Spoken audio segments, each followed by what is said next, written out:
UPC Volt CEO హాండీ గ్రూట్ UPC renewables India CEO Alok నిగమ్తో సీఎం రేవంత్ రెడ్డి ప్రత్యేకంగా భేటీ అయ్యారు.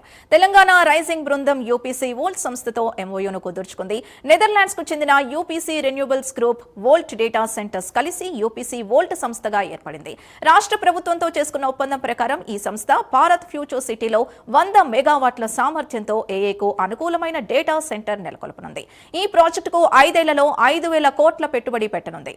డేటా సెంటర్ ప్రారంభమైన తర్వాత మరో 800 మందికి ఉద్యోగ అవకాశాలుంటాయని తెలంగాణ రైజింగ్ బృందం తెలిపింది.